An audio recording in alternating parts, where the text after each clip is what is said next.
Mwasibye mutya muli mutya abakedde dogenda ku mirimu gyammwe kano kali serious muko okay Tenge amaze nakomawo mu Dubai sinkana ba Zamzam Brothers babayite ba Zamlect Electronics that's their business naye kibuzo ekiri mu magwa buli muntu obudde buneeno nti Tenge ayinza okubaako myokola ki buli omu kyemanya akyebuuza.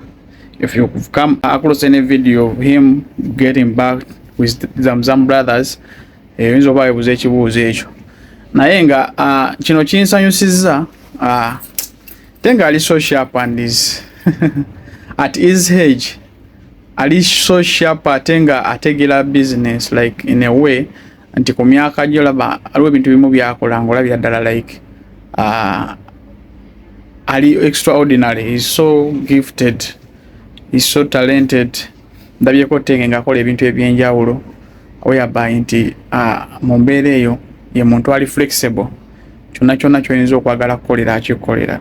That's why olunaku olwaleero ba Zamzam Brothers bamukomezzaawo bamulamu ekyenjawulo ate nga yali abakoledde of course buli omu yakiraba ekyo. Naye nga mu kino nyina enzikiriza ey'amaanyi nakikoonako ko ne uli omundi ogwasooka nga bamuleese nyina enzikiriza ey'amaanyi nti bano Zamlect balina pulaani ey'amaanyi eri Tenge.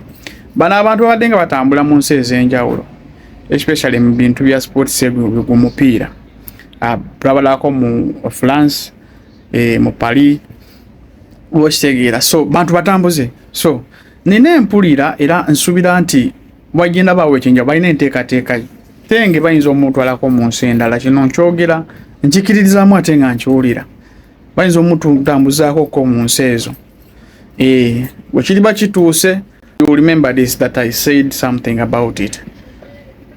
Tulinde just for now teri amanyi aze kola ki nenga nsubira there is a business to handle so tulinde just ekivaayo what to come out from there. Nenga Kongs Tenge your journey continues from there and we are really so happy for you. Webale kuba muntu mulamu webale kuba na mpisa ekyo kyofuna singa obanga obeera n'empisa mu bantu n'okubanga oli mwesimbu n'okubanga Katonda akutadeko akasubi.